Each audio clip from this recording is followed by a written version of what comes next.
Heilir og sælir kæru hlustendur og verði hjertanlega velkomin í þennan nýjasta þátt af hlaðvarpinu með lífið í lúkunum. Akkurat þessa stundina þá sit ég á hótelherbergi í Las Vegas og það eru 2 vikur síðan ég tók viðtal við hann Bigga og ég veit miðað við viðbröðin í Facebook-hópnum að margir eru að bíða eftir þessu viðtali. Að því hann Biggi, hann er alveg einstakur heilsu áhrifavaldur, hann er jarðbundinn, hann er hvetjandi, drífandi en líka bara svo mikið einhvern veginn niður á jörðinni og mannlegur. Og í þessu viðtali þá ræðum við bara almenna heilsu og hvað þarf til þess að halda henni. Við ræðum þakklæti sem er mér mjög bara hugfangið þessa dagana, taugakerfið, vöðva uppbyggingu á gamalsaldri, hreyfingu, svefn og næringu og líka munin á Íslendingum og Dönum að því að hann er búsettur í Danmörku og svo er bara mjög margt skemmtilegt í þessu gefandi viðtali þannig að ég ætla að hvetja alla til þess að hlusta. En áður en við stökkum í viðtali sjálft þá langar mig að segja að þessi þáttur er í boði Nutrileng, Virkja, Spírunar og snyrtistofunar Þín fegurð. Nú ég ætla að byrja því aðeins að segja ykkur frá Nutrileng og ég er sjálf búin að vera að taka þetta inn síðustu mánuði, næstu því heilt ár og þeir sem hafa verið að fylgjast með mér á Instagram vita að ég er búin að vera að æfa fyrir heimsmeistaramótið í ólympískum lyftingum og það er akkurat ástæða þess að ég er stödd hérna í Las Vegas en ég var að klára þetta mót bara í fyrradag og ég get alveg sagt ykkur það að Nutrileng er lykillinn að góðri liðheilsu. Ég notaði líka Nutrileng gelið til þess að bera á hnén þegar það er mikið álag á æfingum og þetta bara hefur hjálpað mér að halda mér heilri. Þannig að ef að þú ert búin að vera að glíma við einhverja verki í hnjám eða svona marr í hnjám eða jafnvel öxlum, úlnliðum, olnbogum, ökklum að þá hvet ég til að skoða Nutrileng og prófa, gefa því tækifæri. Svo er það Virkja og Virkja verði ég að segja að hjálpaði mér. Virkja er sem sagt markþjálfunar skóli þar sem ég fór í nám í mars og Virkja hjálpaði mér að finna mitt hugrekki. Ég er búin að fá ótal skilaboð eftir mótið þar sem fólk er að segja að þeim finnst ég vera hugrekk og ég var bara ekkert búin að átta mig á því sjálf en ég var búin að stíga inn í mitt hugrekki og það gerðist bara einhverju töfrar í þessu markþjálfa námi. Ég einhvern veginn sitt betri í sjálfri mér og ég er einhvern veginn í svona stöður í sjálfsvinnu eftir þetta, miklu meiri meðvitund og ég bara var sjálfstraustið uppmálað í þessari keppni þá ég segi sjálf frá og ég held að sé hugrekkinu að þakka. Og ef þú hefur áhuga á að skoða þá kíkir bara á virkja.is, getur bókað frítt viðtal með þessi kynningaviðtal og ég veit að það eru nokkur laus pláss í næstu lotu hjá þeim sem hefst 9. október. Síðan er það Spíran sem er uppáhaldsveitingastæðurinn minn og núna september er síðasti mánuðurinn í bili til þess að njóta sumarsalats heilsuerlu en það er sumarið bara á hverfa og ég hvet líka alla til þess að prófa brunchinn hjá Spírunni ef þið hafi ekki prófað hann. Hann er í boði allar helgar frá 11 til 3 held ég sé að segja alveg rétt og síðan alla rauðadaga. Þannig að ekki missa af þessum dásamlega dýrindis og nærandi mat hjá Spírunni. Og svo er það lokum snyrtistofan Þín fegurð sem er í Firðinum í Hafnarfirði og þið verðið eiginlega bara að kíkja á Instagram heilsuerla og sjá geggjuðu HM neglurnar.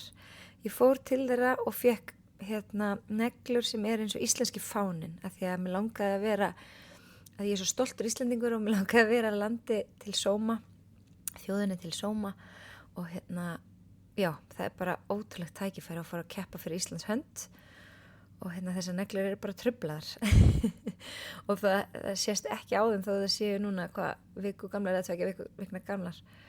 Það er alveg eins og nýjar. Þannig að ef þið langar í flottar neglur og ég veit að hún sem gerir neglurnar mínar er rosalega flink og getur gert alls konar munstur ef ykkur langar að prófa og svo er náttúrulega bara alls konar flotta meðferðir í boði hjá þeim. En þá ætlum við nú bara að skella okkur yfir í viðtalið við Bigga Bootcamp eins og ég þekki hann en mjög margir þekki hann sem Coach Birgir en hann heitir Arnaldur Birgir Konráðsson og hann með sko yfir 20 ára reynslu í þjálfun og mjög margir sem að þekkja kauða og allir bara af góðu. Þannig að njótið þessa viðtals og ég hlakka svo bara til að sjá okkur aftur eftir 2 vikur með nýtt viðtal.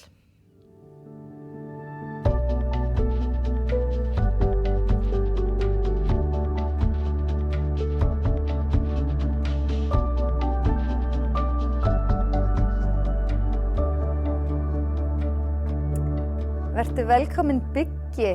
Biggi Bootcamp eins og ég þekkti þið alltaf. Það voru þeir dagarnir. Það voru þeir dagarnir. Núna það meira Coach Birgir. Já, nú það Coach Birgir. Við fluttum til Danmörkur og þá, að því voru nú að ræða fyrir spjalli, sko, þetta með, hvort að Daninn gæti kallað með Birgir, sem þeir eiga náttúrulega bara mjög erfitt með. Og þá var þetta til Coach, þannig að kallið mig allir Coach. Já, þeir eiga mjög erfitt með að segja, þannig að einhvern veginn var það. Og síðan byrjuðum við hjónin með það í rauninni konsept þegar við komum út Coach Birgir sem hefur síðan bara vaxið og dafnað síðustu 10-11 árin, sko. Já, og hvað var til þess að þið fluttu til Danmerkur? Heyrðu, það var eiginlega svona vendipunktur. Bootcampið fór í sporthúsið, einhvern veginn búinn að verja, 15, góðum en líka krefjandi árum í það verkefni.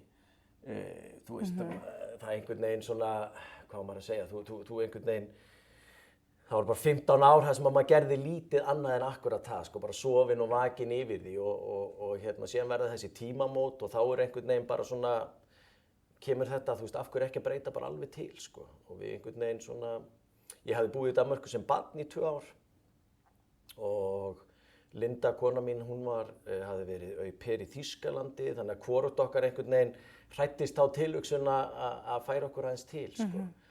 Og þá vorum við með 3 börn, 2 voru með okkur og 1 var eftir á Íslandi sem að ég var af fyrra sambandi. Og síðan eignuðumst við 1 dreng úti og þannig að nú erum við eigum við 4 börn og þannig að stór fjölskylda, sko. Hvað þið búin að búa þarna lengi? Við erum búin að vera núna í að vera 11 ár. Já, vá. Tíminn flýgur, sko. Tíminn flýgur, nákvæmlega. En það dásamlegt og dásamlegt að vera í Danmörku. Þú veist, Danir öðruvísi en við, en bara ótrúlega svona annað tempó og það var svolítið það sem við þurftum. Hver helsti munurinn? Hvað á maður að segja? Það bara annað tempó sem stundum getur gert mann svona, skilurðu. Líklega. Já, það það, sko, því að fyrst þegar við komum að þá var maður náttúrulega bara í íslenska gírnum, skilurðu, og reyna að komast inn í samfélagið og sendi tölvupóst og 2 dögum síðar ekkert svar og þá fór maður að senda aftur og þannig virkar það bara ekki, því að við erum náttúrulega vöni hér á Íslandi að maður sendir tölvupóst þá yfirleitt komið svar hálftíma seinna, seinasta lagi á morgun, sko. En þar bara 3-4 vikur, ekkert vandamál, ekki stress, skilur. Maður nánast búinn að gleyma því að maður sendt tölvupóst þegar svarið kemur síðan, sko. Þannig þeir eru miklu rólegri og það kannski svona það sem okkur finnst hvað svona dásamlegast kannski bara þetta maður getur fengið að vera svolítið maður bara sjálfur og sínu tempói, sko. Og sérstaklega þegar maður með börn, þetta með að dásamlegt skólasamfélag og þetta með að það alveg viðurkennt að við hættum að vinna klukkan 3 að við þurfum að sækja barnið og ég gleymi það aldrei, sko, fyrst þegar við komum enn og aftur þá vorum við íslenska gírnum, sko, sem á 80 menn náttúrulega bara frábær en það var svona eitt dæmi að þá vorum við náttúrulega bara strákurinn okkar fékk tíma hjá tannlækni og við sögðum við kennarinn, við komum bara og sækjum hann klukkan 10, förum til tannlæknis og komum aftur og kennarinn bara, hvað meinið þið takið þessu bara daginn frí, sko, ekkert eðlilega. Meðan við skilur eins og þú þekkir sjálf, maður kemur og sækir, græjar tannlæknirinn, fer síðan aftur, skutt í skólan, aftur í vinnun og svona, þeir ekki að spá í þessu.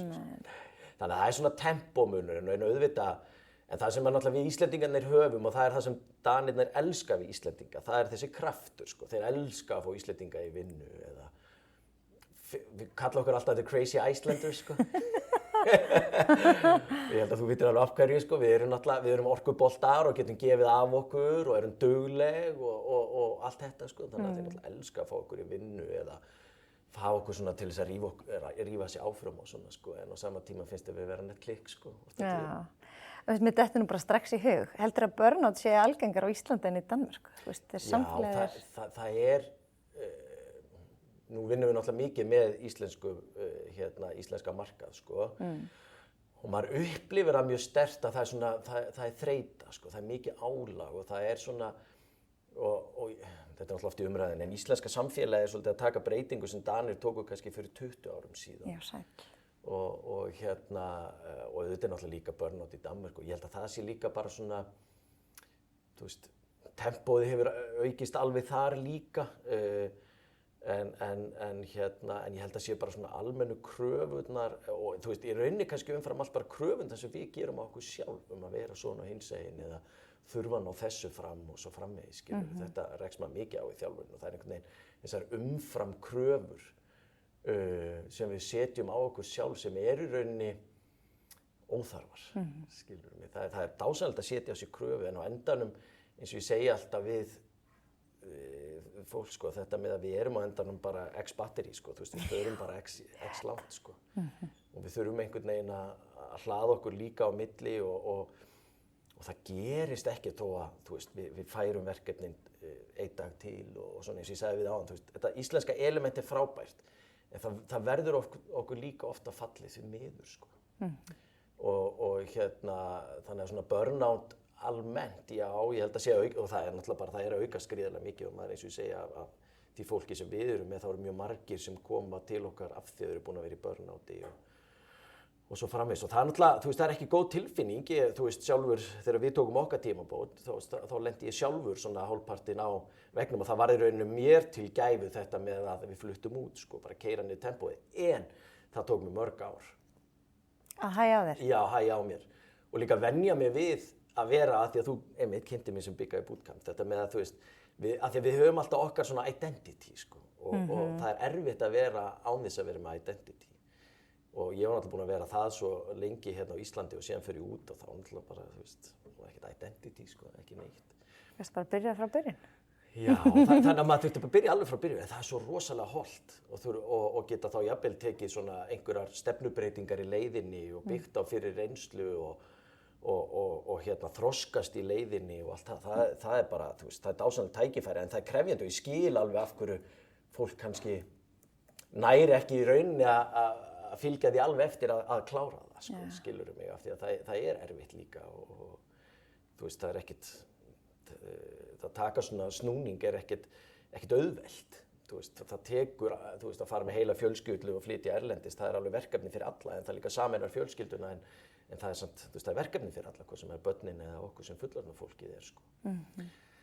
Þannig að já, þetta er svona, þannig að, en eins og ég segi, með þetta burnout, ég held að þetta sé svona bara kröfurnar sem við erum að gera á okkur í samfélaginu og líka bara krakkarnir, þú veist, börn og unglingar eru á sama stað og hvort sem við kjósum að kalla það burnout eða ekki hjá börnum og þá samt sem áður eru þau líka einhvern veginn að kafna undan álagi eða finna ekki út úr sjálfu sér, sko, því miður. Þannig að já, þetta er svona, þetta er margslungið samfélag sem við lifum í og maður bara, þessi breyting sem hefur einhvern veginn, ég veist, það er alltaf að tala um þetta, þú veist, þetta tæknin og svona, en það er, þú veist, það er staðreynd að hún hefur áhrif á okkur af því að, þú veist, með því að vera að skoða miðlana þá lítist við af því hvað einhvern veginn allir er að gera það gott nema ég, eins og sagði nú í laginu hérna, sko, og það er rosa óhollt og þetta er svona eins og þegar ég fæ einmitt til mín einstaklinga sem dæmi, fæ töluvert einstaklingu sem bara úr hlaupaheiminu sem hafa lent í krefjandi meiðslum og bara fengið mikið af íþróttafólki sem hefur lent í krefjandi meiðslum sem að í rauninni ótrúlega stór hluti af þeirra lífi snýst hreyfinguna og einmitt identity og þetta og síðan dettur fólk út. Og það er rosalega stórt þetta með sko einhvern veginn að detta út, missa einkenni sitt og þurfa einhvern veginn svona að finna sjálfa sig. Það er eins og Chelsea fótboltaklúbburinn, sko, þeir voru með lengi vel og eru held ég ennþá með sálfræðing og hann sagði alltaf þið verðið að finna ykkur einhverja hliðargrein, þú veist, ég get ekki stóla bara á fótboltana því ef þið meiðist. Hver er ég ef ég er ekki fótboltamaður? Hver er ég ef ég er ekki fótboltamaður? Því það er bara, það er meira en að segja það, einhvern veginn að stíga tilbaka og við einhvern veginn þessi krafa að ég sé alltaf þessi einstaklingur á fótboltavellinum eða á hlaupabrautinni og síðan bara detti allt í hennu út og ég þarf einhvern veginn að fara að finna sjálfa mig upp á nýtt og Strava logar, það allir að gera það gott, skilur, þú veist, það í keppnishelgi og ég fæ oft bara fólkið mitt bara til þess að loka það á Strava og það verður oft þeirra blessun. Eða fyrir fótboltamenn bara hætt að horfa á fótboltana því að þú ert alltaf að tryggera tilfinningar af því að þú veist, flestir eru náttúrulega bara að pósta góður hlaupunum sko, meðan að kannski 80% af hlaupunum ekkert sérstök en við póstum alltaf þegar vel gengur og það líka dásamlegt og þannig bara ekki spurning á að líka vera en fyrir þá sem eru kannski dottnir út að vera alltaf að fá reminder á Strava að þessi var að hlaupa helgin átti geggja hlaup, þetta bara ótrúlega erfitt og það svona að loka hluta af þessum öppum og svona meðan maður í þessu ferli hefur verið mörgum bara eins og ég segi bara guðskjöf af því að þú veist, þú nærð þá svolítið að fara inn á við og hætta að spá eitthvað allir aðrir að gera. Akkurat, sem að verður svolítið ósjálfrátt, svolítið svona, fólk fyrir svona miða við aðra í staðinn fyrir sig. Já, og það bara fullkomlega eðlilegt, því að þú veist, á endanum nálgust við alltaf upplýsingar aðra mjög auðveldlega, skilur við sjáum á Instagram eða Snapchat eða eitthvað svona og þessi tekur þessa lyftu og eðlilega, þú veist, sárt að geta ekki alltaf verið með en þetta með sko, þú ert ekki að flýta fyrir endurheimtinni þinni með að vera alltaf að hafa áhyggjur hvað næst að fara ná í lyftunni eða hlaupa hratt eða hlaupa langt og svo framvegis sko. Þannig að við þurfum stundum að geta tekið okkur út og einbytta okkur bara svolítið að sjálfum okkur. Yeah. En talandi identity, hver Biggi? Birgir? Já, sko, góð spurning. Komið víða við, sko. Já. Ef við taka smá bara svona tímalínu, svona bara, hefur alltaf verið svona mikið tengt íþrótt og hreyfing? Já, ég hef alltaf verið það, sko. Ég held, eða svona, kannski ekki ávirkur en aktífur. Við segjum það öll sem erum ávirk. Já, ég veit það, getur ekki orðað það þannig, sko. Velvirk. Já, velvirk, nákvæmlega, vel orðað. Fæddur á Blönduósi og elstar upp og elst upp í Húnavatnssýslunni líka, þannig ég er mikið í sveit og fæ mína útrás þar. Mamma var dugleg að senda mig í sveit, sem var mjög gott. Það losnaði mig í nokkra mánuði hverju sumri, skilur, til að hlaupa þúfurnar, sko. Þannig að já, en mest af mínum árum elst ég nú bara upp í 108, Skálagerðinu. Og einbirni, en stór fjölskylda, mamma átti 9 systkini, þannig að fjölskyldin er gríðarlega stór þó ég sé einbirni, sko, og það er dásamlegt. Og já, síðan elst ég upp í 108 og bara byrja bara mjög snemma í íþróttagreinunum, þú veist, fótbolti, handbolti, þetta alltaf klassíska, geri allt. En ástæðan fyrir ég kemur raunin inn í svona fitnessheiminn, eða svona líkamsræktarheiminn á undirbúningstímabilinu fórum við alltaf inn í Gym 80 í gamla daga þegar maður var í handboltanum og fótboltanum og það var náttúrulega bara, það var Jón Páll og allir þessir sko. Aha. Og þá einhvern veginn bara svona kveiknaði smá neisti hjá mér einhvern tíma. Voru þeir í kraftlyftingum eða voru þeir í vaxtarækt eða voru þeir bara í... Nei, sko þetta er eitt af því sem hefur nú breyst gríðarlega mikið. Og bara á mjög góðan hátt, þetta með að undirbúningstímabilinu, sko, á þessum tíma þá var bara, þú veist, satt þjálfarinn fram í leðusófanum og sagði strákar þið fylgið þessu prógrami og það var svona smá backpressa og síðan var eitthvað að lyfta bís sem hafði endan ekkert með eitthvað undirbúningstímabil að gera sko. Þannig að þetta var svona bara eitthvað random og maður sá líka sko að meistaraflokks strákarnir jafnvel í fram og svona, þú veist, þeir voru bara með svipa og þessum tíma var og það sem var kannski líka þá og þá voru náttúrulega bara, þú veist, fótboltaþjálfarnir sáum þetta allt saman. Nú er náttúrulega komið heilu teymin, hvert liðið með styrktarþjálfara, sjúkraþjálfara, sprettþjálfara og hvað maður getur fundið til en á þessum tíma sá náttúrulega bara einn þjálfari allt sko, þú veist, áhuginn lá í fótboltanum en hann vissi að þú veist að lyfta eitthvað, þannig að hann bara svona, strákar, heyrðu, takkið þetta, bekkur og eitthvað. Þannig að það var svona ástæðan við fórum í gymmið, af því að það var kannski svona vörklassvara á þessum tíma en vorum í sama mýrinu, ég held að það veri bara eitthvað svona, þú veist, eitthvað samstarf. En spurningin var sko, hvað voru þeir, Jón Páll og þeir að gera, skilur? Hvernig voru æfingar sem að þessi legends þarna? Já, sko. Var það bara... Já, það var rosa mikið old school og þeir voru með svona power hot sko og það var svolítið skemmtilegt sko að reglan var eiginlega að þú ættir ekki 100 í einhverju grein þá fórstu ekki þar inn sko. en það var líka bara, þú veist, það var ótrúlega gaman, þeir voru þarna og þá á þessum tíma var líka rosa svona kraftliftinga svona einhvern veginn bara andi yfir öllu, vaxtaræktin var svolítið að vakna þarna líka, Magga Massi var og svona bara, þú veist, allir með einhver skemmtileg nicknames og svona sko. Og þetta var rosalega svona old school power, bara backpressa, hnébeygja, deadlift og sem þess að vakna aftur núna. Já, akkurat, eins og við ræddum hérna fyrir líka. Þú veist, þetta að koma aftur, allt fyrir einhvern veginn í hringi, sko. Og þannig já, og ég einhvern veginn heillaðist af þessu. Fannst þetta mjög gaman.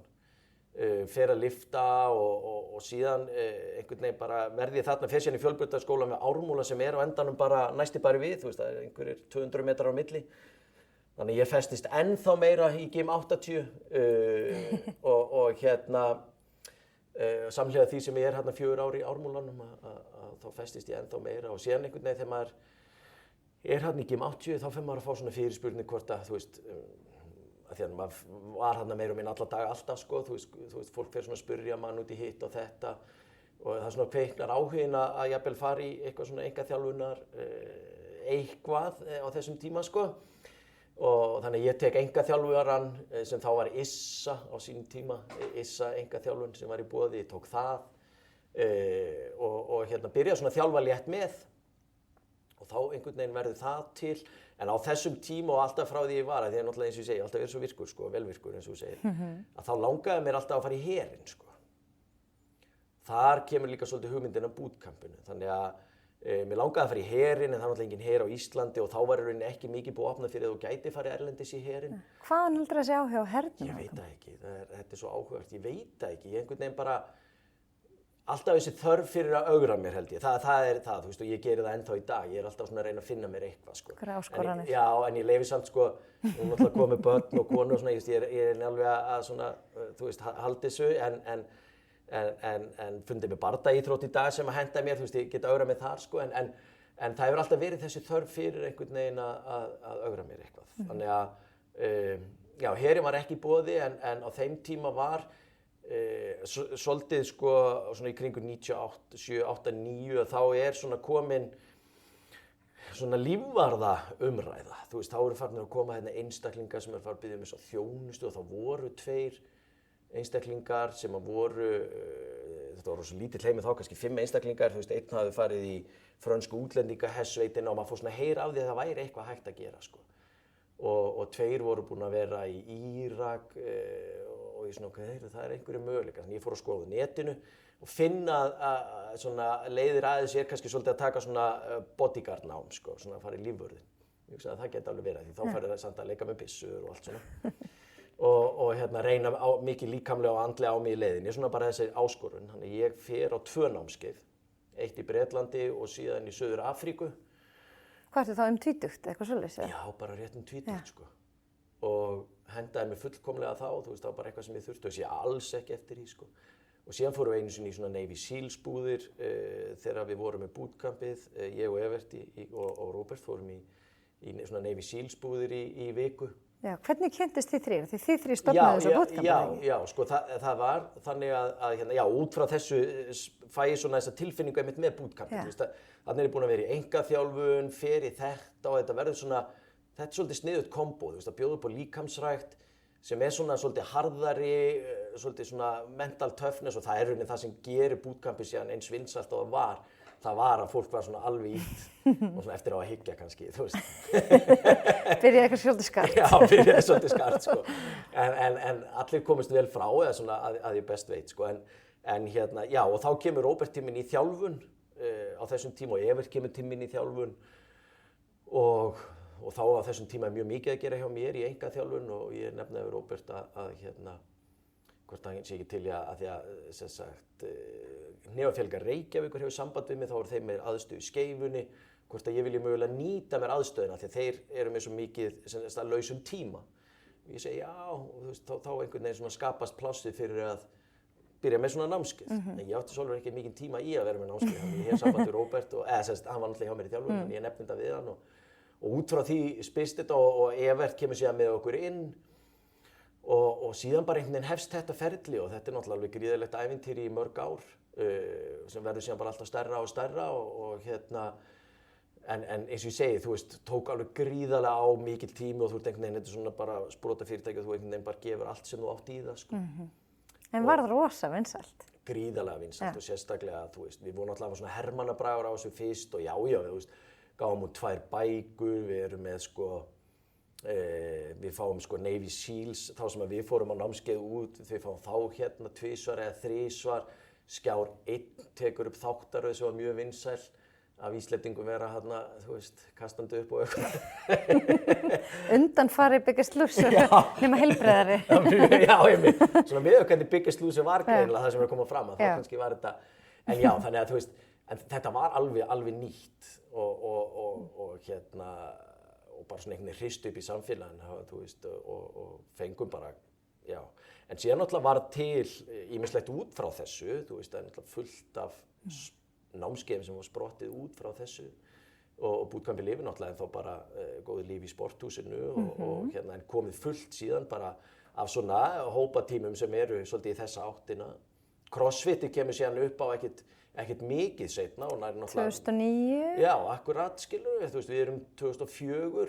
2008 haustið held ég CrossFit hafi fyrst byrjað. Já, þannig að þú veist, það líður ekkert langur 2009-10 verður rosa vinsælt. Verður rosa vinsælt, en síðan er einhvern veginn með líkamsræktina, það kemur einhvern veginn allt í bylgjum. Þú veist, það er nú allir að hlaupa, Hyrox er einhvern veginn búin að sprengja skalan, þú veist, liftingarnar, orðnar gríðarlega vinsælar aftur séð. Bæði kraftliftingar og ólympískar? Já, bæði, bara frábært. Og þetta einhvern veginn kemur í bylgjum, CrossFit er kannski búið að minnka tölu, svona umtalsvert.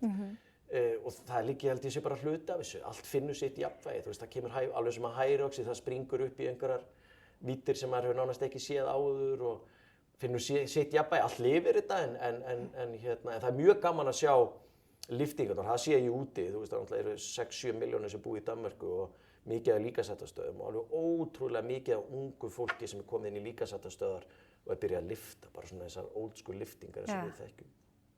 Og það er mjög gaman að sjá, þú veist, af því að það er á endanum góði grunnurinn sem við fáum, sko, þú veist, að vera að styrkja okkur með liftingunum og hérna, þannig að það er svona greinilega nýja bylgjan og mjög margir að hlaupa líka. Já. Og það sér maður út alllan heim, uppselt í öll hlaupara á þessum rocktónleikum, sko. Það er ótrúlega og magnið af hlaupum í boði eins og hérna og þú ert nú með eitt frábært bara á morgun, ekki? Já, það er Tindahlaupið á morgun og það er bara, þú veist, dásamlegt, við höfum náttúrulega þessa náttúru hérna og síðan náttúrulega bara mikið Íslendingur sem einhvern veginn sækja sér hlaup erlendis, það eru uppselt í öll maraþon bara eins og sjá náttúrulega bara helgina, þú veist, hérna Reykjavíkurmaraþon, metskráning. Það var uppselt í hleðsluhlaupið í gær. Uppselt í hleðsluhlaupið, þú veist, og það hefur aldrei verið mikið hlaupið í boði, þannig að það er dásamlegt og það er náttúrulega, þú veist, og þetta er svolítið áhugavert, sko, af því að á sama tíma og við erum að berjast við það að því miður eru fleiri og fleiri sem að ekki er í formi, þá eru líka, hvað á maður að segja, þú veist, hinum með þeir sem er í formi eru alltaf að leitast til að komast lengra og lengra, skilur, það er að segja áður fyrr ef maður spóla 10-15 ár aftur að þú veist þá er kannski 5 ári sem hlaupa 100 km. Þú hefur ekki töl á því hvað margir hlaupa 100 km í dag. Þetta er alveg ótrúlegt. Skilurðu, þannig að þú veist það er svona, þetta er svolítið, þú veist, við þyrftum einhvern veginn að svolítið að jafna þetta út, sko, þú veist. Ég hef nú nefnt þetta einhvern tímann áður, en mér fannst þetta svolítið leiðilegt þegar einhver sagði, þú veist, viðkomandi þorði bara ekki eiginlega að byrja að hlaupa af því að þið fannst svo lítið að hlaupa 3 kílómetra. Já, akkurat. En það er ekkert lítið að byrja, það er bara hellingur. Bara hellingur. En það er bara búið að gjaldfella kílómetrana þegar það eru svona margir að hlaupa 100 kílómetra, eins og þú ert að segja. Já, og þarna kemur enn inn og aftur þetta með, sko, þetta með Strava og allt þetta, skilurðu, að margt af þessu er ótrúlega gott, en þetta verður líka til þess oft bara að fólk bakka tilbaka því að hugsa, ok, ég er ekki að fara að hlaupa einhverja 3 þegar þessi hleypur 100 og það er svona svolítið hin hliðin á teningnum, sko, þetta með einhvern veginn að finna jafnvægið af því að við viljum líka að allir geti verið með og það er svona eitt af því sem við gerum í Tindahlaupinu þegar ég kom inn að þá var í rauninni bara löngu vegalengdar í boði. Og við tókum þá inn eina vegalengd sem er 1 tindur sem eru 12, þannig að þú ferð upp Úlfarsfellið og það eru 12 km og það er orðið rauninni okkar staðsta leið í dag af því að þar geta allir þeir sem hafa áhuga komið og verið með, sko. Sigrað Úlfarsfellið og svona, þú veist, fengið svona hennan utanvega þef, sko. En við erum svolítið að berjast við þetta þú veist, að finna einhvern veginn þetta jafnvægi hjá öllum að því eins og ég segi það er alltaf fleiri og fleiri sem að hreyfa sig ekki og þú veist við erum í þessum ofþyngdar fasa og og bara svona heilsuleysi almennt og hérna manni langar svona, já það aukast, bara heilsuleysi á sama tíma verður líka eldast af því að öll tæknin, öll lyf og allt að gera verkum að við verðum eldri og hvernig ætlum við síðan að vera eldri. Það var eins og einn innkirtlasérfræðingur sagði, og endanum líkaminn okkar gerður kannski til að lifa til 50-60 ára því þar var það áður, þannig að öll hormónastarfsemi miðast við það. Við þurfum að gera eitthvað til þess að halda okkur góðum, til þess að við lifum þá vel þessi 50 auka ár sem að mörg okkar fá. Og njótum lífsgæða. Njóta lífsgæðana og það það sem að manni langar svolítið svona einmitt, nákvæmlega þetta, lífsgæðin, hvernig viljum við njóta lífsins, geta bara vera úti að leika eða það er ekki þannig að allir þurfi að vera að klífa fjöll eða lyfta þungu, en það bara lífsgæðin í því að geta farið í góðan göngutúr eða sest upp á hjól og hjólað eða ferðast til útlanda eða hvaða nú er. Ja, og hreyfa sig sko heilsunar vegna. Hreyfa sig heilsunar vegna. Minnst það svolítið gleymast. Já, það gleymist bara allt í báðum hópunum. Báðum hópum. Já, trúðu mér, ég fæ líka ótrúlega mikið til mín af fólki sem að komið langt út fyrir það að hreyfa sig heilsunar vegna. Það er orðið óheilbrigt að hreyfa sig svo mikið. Já, og það er líka orðið bara ansi þéttur pakki í dag. Það segja að við gleymum því enn og aftur, að því áreiti þannig að allir eiga geta hlaupi 100 kílómetra. Þá finnst einhvern veginn öllum það eiga að taka það til sín, óháð því hversu gömul við erum, reynsla, kyn, aldur, vinnustundir yfir vikuna, mataræði, hvíld, álag, börn, heimili, 1000 þættir sem hafa áhrif á okkar afkastagetu, en finnst samt við eigum að geta, og ef við getum það ekki, að þá erum við einhvern veginn ekki nógu góð, sko. Þannig að þetta er svona, já, þetta er eilífðar svona, að finna jafnvægi, en fólk er samt svo þakklátt og það er það sem að verður líka var við. Fólk verður svo þakklátt þegar maður virkilega sýnir þeim fram á og þú getur náð ótrúlega miklum árangri og framförum með því að gera hlutina bara svona nokkuð eðlilega við orðum það þannig, skilur mig. Þú þarft ekki alltaf að hreyfa þig 7 daga vikunar. Þú getur jafnvel fengið jafn mikið út úr því að hreyfa þig 4 daga vikunar. Akkurat. Og þetta er eitthvað sem að ég þurfti líka að venja mig við, af því að þegar maður var í bootcampinu og svona þá, var maður bara all in einhvern veginn og alltaf að hreyfa svo í miklu álagi og svona þurfti, ef maður hvíldardagar voru erfiðir og svona, maður þurfti alveg að vinna sig inn í þann prósess, en síðan þegar maður fór svona tileika sér að hlusta á líkamann og líkaminn fór að svona svara manni svolítið, af því oft á tíðum er maður komin svo langt að líkaminn næri ekki eins og svara þér, að þú þurfur að taka hvíld eða þurfur jafnvel að fara að borða eða sofa eða hvað það er og oft hunsu við þessi skilaboð. Þannig að já, ég fæ mikið til mín af fólki sem og ég er bara þakkláttur fyrir að geta sýnt fólki fram á að þetta þarf ekki alltaf að vera aukakennt. Og ég fæ líka til mín ótrúlega mikið af afreksíþróttafólki sem er einhvern veginn, fólk sem fyrir á Ólympíuleikana eða bara eitt í fremst í sinni röð. Maður er lánsamur að fá svona mjög breiðan hóp af iðkendum og einmitt þegar maður átt að sjá því að þessir einstaklingar eru líka kljást við mögulega ofþjálfun eða skilur að því að allir eru að takast á við eitthvað. Og afreksíþróttafólki það er líka að takast á við að heimili, börnin, álag á því að vera afreksíþróttamaður, kröfurnar og allt þetta. Þannig að þá kýs ég ofta að nota orðið mildi, ég reyna að ræða það svolítið eftir fólk, sko. Að sýna sjálfur sig mildi. Og það er ótrúlega mikilvægt þáttur að þó ég ná ekki æfingu í dag, þá kemur nýr dagur á morgun og ef ég næ ekki minni bestu æfingu í dag, þá bara, kannski aftur í næstu viku og leyfa okkur bara svona svolítið að anda, sko. Já, af því að líka, sko, þú skapar svo mikla streitu ef að þú ert að reyna að halda öllu á lofti. Akkurát. Og finnur þú ert að byrja að missa boltana, það er miklu meiri streituvaldur en bara leggja viljandi nokkra frá sér, gera vel það sem þú ert að gera. Það er nákvæmlega þannig. Og þetta er svo rétt orðað, sko, af því að á endanum eins og ég sagði líka áðan, þetta með mannlega þáttum, við erum bara sko, við erum bara mannlega, við getum ekki haldið öllu á lofti. Og ef að í dag er dagurinn hans við þurfum að sinna heimilinu, þá megum við ekki fá samviskubit yfir í að komast ekki á æfingu. Vissulega getur að náða okkur að því okkur langar á æfingu, en við þurfum líka að geta notið þessu augnabliks að sinna þá bara fjölskyldunni, skóla, samtölum og hvað það er og tekið þá bara enn betra æfingu á morgun, sko. en þetta svona eitt af því sem maður reykur sér á og fólk fær líka svo oft samvisku biti yfir því að það finnst að vera að bregðast. Sjálfum sér öðrum? Já, bregðast sjálfum sér. Eða þú veist, og kannski mér sem þjálfara, það finnst mér líka áhugavert. Skilur, af því að þú veist, þá er erfitt nánast með að láta mig vita, ég kemst ekki á æfinga því að það heldur að ég sé, skilur, að fara að taka, af því þú veist, trúðu mér ef fólk getur sýnt þann styrk að það komist ekki á æfingu, þá er það frábært, en síðan eru náttúrulega þetta þeir sem maður þarf að hvetja til að fara á æfingu, en þegar við erum í góðri rútínu og svona, að þó að ein æfing falli niður, að þá þurfum við líka að geta tekið því bara eins og það kemur fyrir og halda áfram, sko. Ertu með alla sem þú ert með í þjálfun, allt í fjarþjálfun? Já, við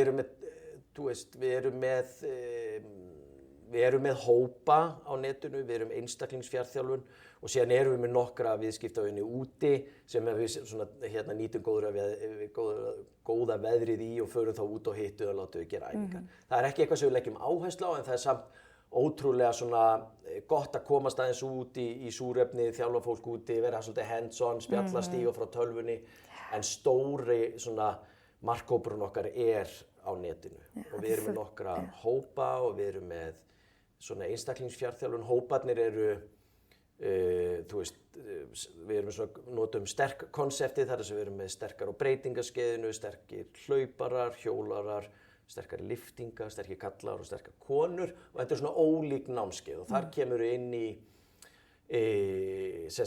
skráir þig bara hjá okkur og fer þá inn í hóp, svona lokaðan Facebook-hóp sem að koma inn í æfingar, svolítið misjafnt hversu margar æfingarnir eru eftir því hvaða námskeið þú skráir þig á. Allar æfingar sýndar í texta og vídeói og svo framvegis. Og síðan erum við með einstaklingsfjarþjálfun, þar að segja sem í rauninni bara eins mikil einkaþjálfun og hægt nema í gegnum netið. Og þar erum við með fólk út allan heim, bæði Ísland, Danmörk, Svíþjóð, Egyptaland, bara hingað og þangað, Frakkland, hvert sem er. Og næringarþjálfun. Já, og næringarþjálfun og í rauninni bara allt það sem að fólk svona svolítið að leita á. Þetta sprakk svolítið svona, við byrjum á þess að þau komu út, en þetta sprakk algjörlega í kringum COVID-ið. Já, það ekki, já. Af því að þar náttúrulega verðum við fyrir því óláni að líkamsræktarstöðvar loka. Hópur af fólki sem langaði til þess að æfa en vissi ekkert hvað átt að gera, hópatíman lokuðu og líkamsræktarstöðvarnar lokuðu, þannig að þú varst einhvern veginn alveg án hugmyndum hvað þú geti gert. Á sama tíma náttúrulega seldist síðan líkamsræktarbúnaður eins og heita lummu, það tók allir... Var allt uppselt í sportvörum og fleiri stöðum. Allt uppselt, en fólk satt síðan með búnaðinn heima, já ok, hvað er við nú að gera? Og þá sprakk allt hjá okkur, af því að þá einhvern veginn bara, yes, ég ætla að kaupa mér prógram og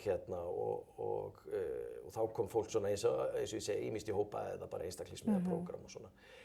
Og þetta hentar ótrúlega þeim sem að eru kannski mikið á ferðinni, geta ekki bundið sig við ákveðin þjálfara á ákveðnum tímum, ótrúlega margir sem að vilja ekki fara inn á líkamsræktarstöðvar, við sjáum það ennþá, sem að finnst bara gott að fá að æfa heima, eru kannski nógu uppteknir og finnst þeir ekki geta gefið sér tíman í að verja síðan 30 mínútum að keyra í ræktina, klukktíma æfingu og hálftíma aftur, heldur frekar þá bara í skúrnum að taka sína æfingu.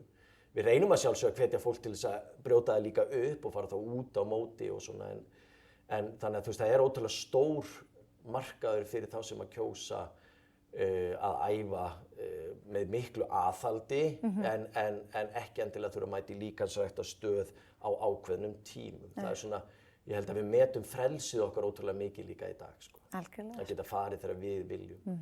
Af því að það er svo margt annað í, þú veist, vinnutíminn er X og fundir eru og X tíma og svona bara frelsið í því að geta gert þetta á þínum tíma er mikils virði, sko. Nákvæmlega. Nú sko, það er komið heilt ár síðan við ætluðum að hittast, upphaflega. Já, tíminn flýgur. Það var fyrir síðasta Tindahlaup. Já, það er alltaf vitlaust í veðrinu. Já, en þá nefnilega var ég nýbúin að vera í næringarþjálfun hjá þér. Já. Og ég hugsaði svona eftir að bara hvernig ferðu að því að vera með svona marga af því að þú ert að svara mann á hverjum degi. Já. Ég hugsa bara, vá, er þetta ekki mikið álag áriti? Jú, en ég næ... Það er skemmtilegt að þú segir þetta, sko, því ég fæ oft mjög skilaboð, þú veist, að fólki finnist að vera eini kúnninn hjá mér, sko. Það er dásamlegt að upplifa þannig. Það er dásamlegt, sko, já. En það er kannski held ég, sko, að því að, þú veist, náttúrulega búin að vera að þjálfa í 30 ár, þannig ég er mjög auðvelt með að setja líka fólk í svona kannski ákveðna flokka í hausnum, þú veist, markmið hvers og eins og síðan alltaf með þetta allt skrifa niður. Og þannig ég var svona auðvelt með að setja mig inn í fólk og ég náttúrulega tek upp að þessu viðtölu fólk. Og við gerum það líka bara svona almennt hjá okkur. Til að taka stöðuna, hvert markmiðið með þessu. Fá tilfinningu fyrir fólki, því að þú veist, það eitt að vera á netinu en þú veist, fólk getur skrifað alls konar, við þurfum að fá tilfinningu fyrir fólki, þannig að við bjóðum alltaf upp á viðtöl fyrirfram og það gerir ótrúlega mikið, þá tengist maður þeim sem maður tekur viðtölu við og sem að koma í þjálfun. Og síðan bara næ ég einhvern veginn að flokka fólk svona í hausnum svolítið og síðan eins og ég segi þetta er í medalskrifað og svona. En og alltaf með skrifa markmið hvers og eins og síðan þetta bara einhvern veginn svona flæði sem verður af reynslunni, sko. En mikið, jú, kannski, en samt ótrúlega mikið frelsi í því að þú veist, ég get náttúrulega unnið þegar ég vil og... En aldrei frídagur? Nei, þetta er nefnilega, sko, það er akkurat það. Það er aldrei eiginlegu frídagur, en það sem er samt frelsið í því að ef ég upplifi mig þannig að mér langar svo þá bara sef ég lengur. Ef mér langar ekki að vinna mikið í dag, þá vinn ég ekki mikið í dag. Ef okkur langar að ferðast á þeim tíma ársins sem við upplifum að við þurfum frí, þá bara förum við í frí, því að við erum svo sem í gegnum neti, þannig að það er öðruvísi frí, en vissulega svona kannski meira stöðugra áreiti, en mikið frelsi samt sem áður og ekkert mála, þú veist, ef það er veikt barn á heimilinu, þá getur maður auðvitað brugðist við því eða ef maður er einhverju fundir eða eitthvað, þú veist, það er þetta frelsi sem okkur finnst rosalega gott, sko.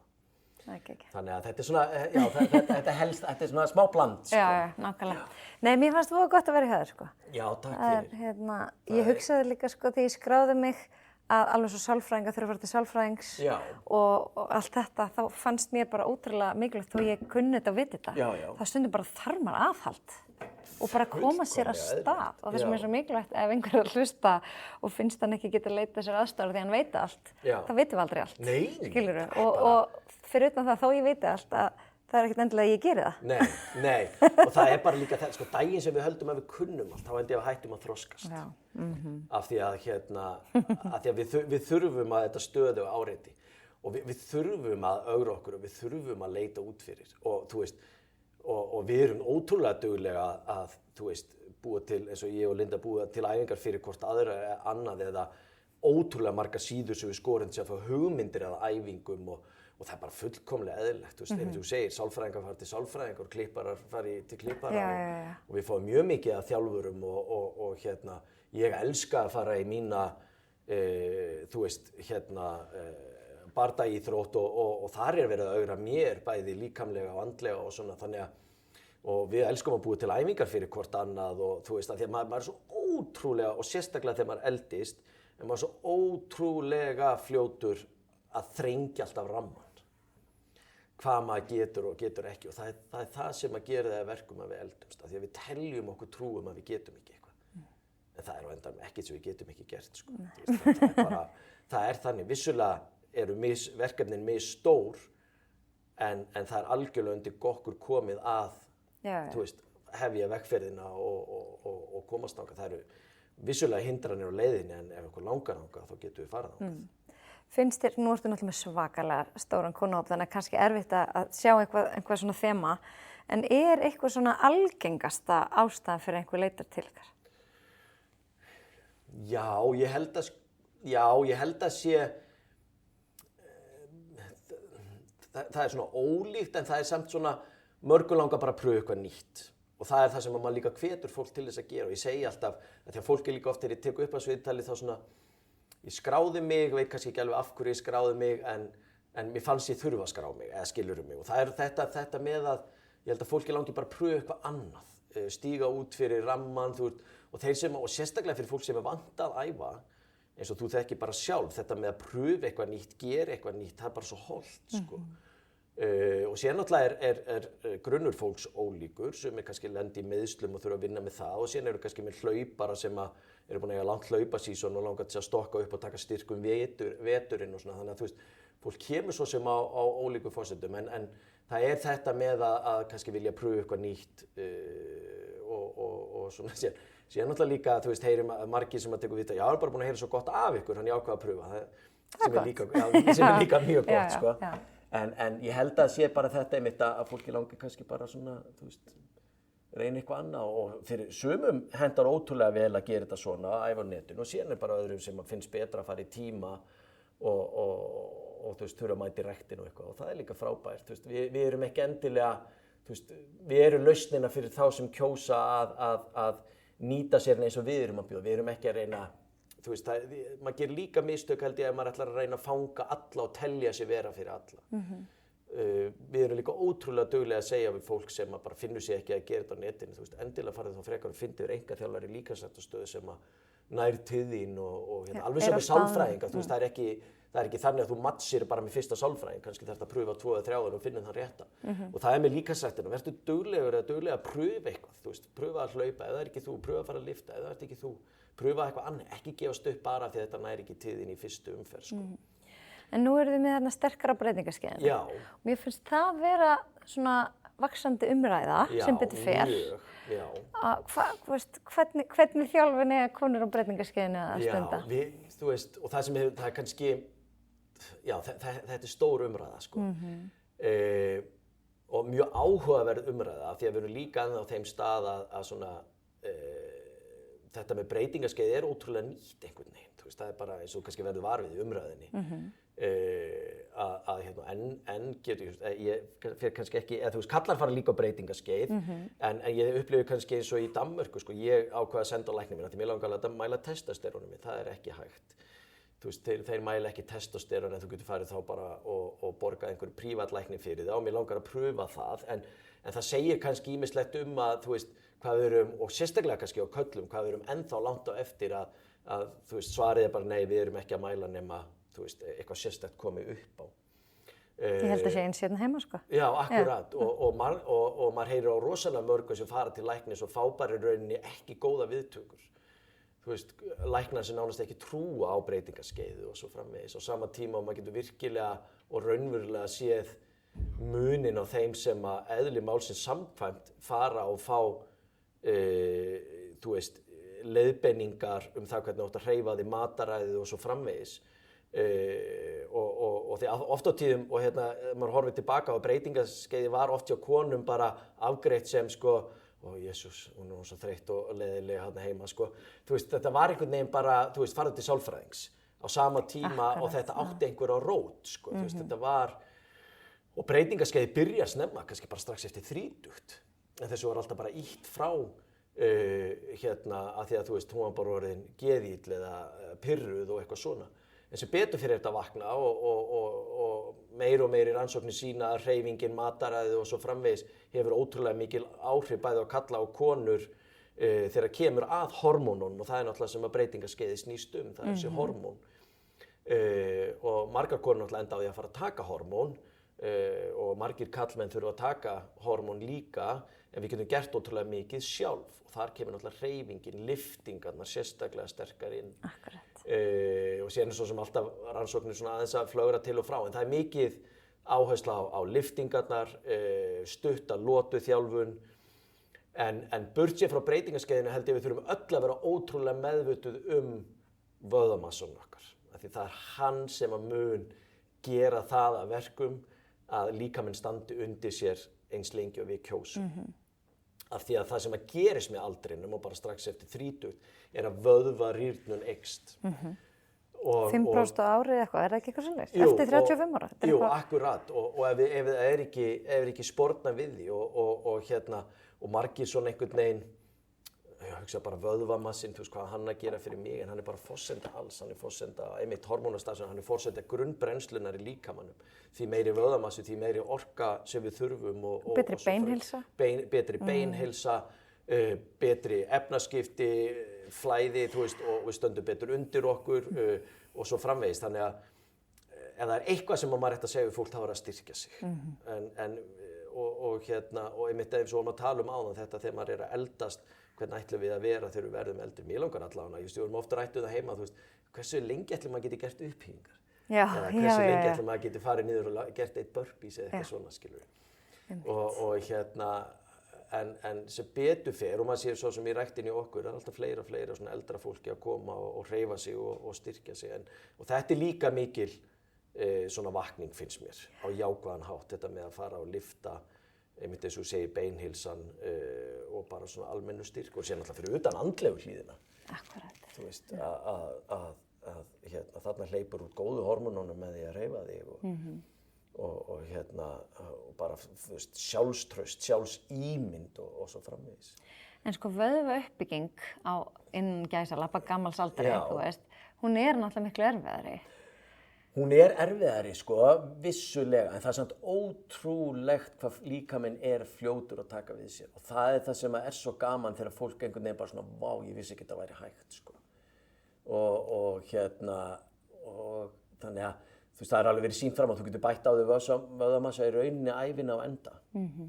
Vissulega þarftu að æfa rétt og þú þarftu að tryggja og fá næga næringu á móti. En jú, þú veist, maður náttúrulega kannski samlíkir sér líka oft sko, þú veist, endurheimtinn þegar við verðum eldri, hún breytist. Maður náttúrulega ofta að vitna í það þegar maður sér, þú veist, þessar sem eru tvítugur og geta æft endalaust og þurfa nánast ekki að sofa, geta að fara í bæinn allar helgar, koma samt í ræktina. Skiptir nánast ekki máli hvað borðað, þú veist, við náttúrulega ekki alveg það, sko. Nei, á meðan fer maður bara að æfa annan hvern dag, núna orðið og getur gert þetta í raunleiku við. Þá finnum maður fyrir í viku. Þannig að, þú veist, auðvitað, það margt sem breytist, þú veist, bæði þetta með að hvernig við tökum æfingunum, hvaða æfingar við þurfum að taka og svona. En það ekkert mikilvægara heldur en að við hreyfum okkur.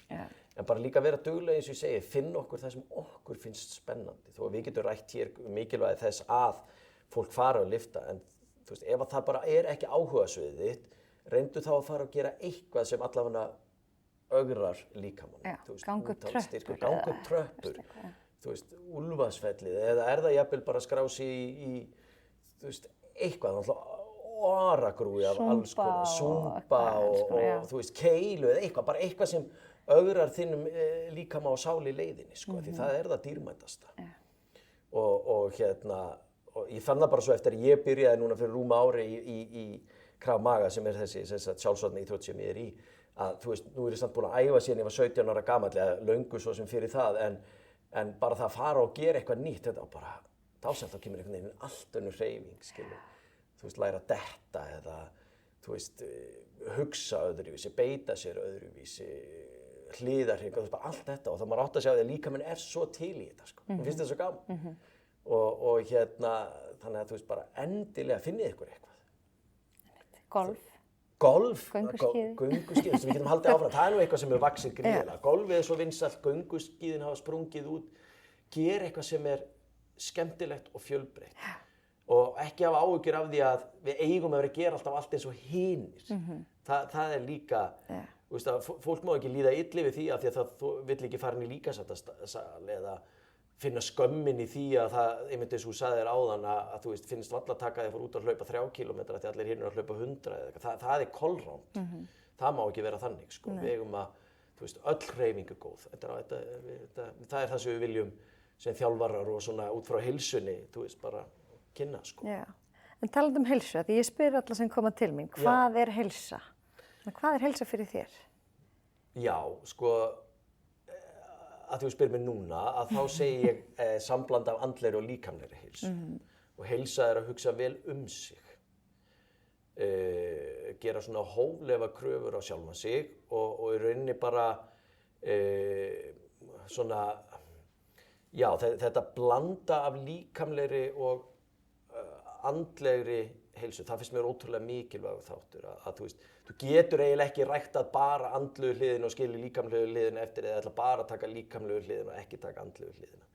Þetta tvennt finnst mér vera heilsa og reyni að vera bara mjög duglegur að rækta bæði, þú veist, líkamann og líka andlegu hliðina, þú veist. Já. Hvernig hugsar þú andlegu heilsuna? Já, ég, sko, þú veist, og þar held ég þetta sé líka einstaklingsbundið. Andlega heilsan hjá mér til dæmis að ögra mér. Þú veist, þar finn ég að ég fæ mikla andlega útrás, en líka þetta með hvíldina, því að ég var lengi vel þannig að þú veist, fannst ég aldrei þurfa að sofa eða neitt. En núna ég orðin, þú veist, fannst ég hafa bara endalaust batteri, en eftir ég lærði að hvíldin ótrúlega góð, þá elska ég að hvíla mig. Og þú veist, ég get alveg tekið upp að ég jafnvel að leggja mig sko milli 8 og 9 á morgnan, það gæti ég aldrei. Mér fannst ég vera aumingi, sko. bara bókstaflega, þú veist, alin upp í sveit, það enginn sem fer og leggur sig milli 8 og 9, sko. Þetta ger ég í dag og þetta líka bara, og hvað maður að segja, já, þú veist, þetta með að svona vera svolítið bara í sjálfu mér og geta verið einn með sjálfu mér og bara, þú veist, félagskapur, náttúrulega fjölskylda, ekkert mikilvægara, þannig að þú veist, bara rækta alla þessa anga, sko. Einu sem var þannig, ég gæti aldrei verið einn með sjálfum mér, ég þurfti alltaf með eitthvað áreiti, 2 útvarp, helst sjónvarp og eitthvað svona, en núna finnst mér dásamlegt bara kaffibollinn og svalirnar og bara svona 10-20 mínútur ekkert að gerast. Hvað breyttist?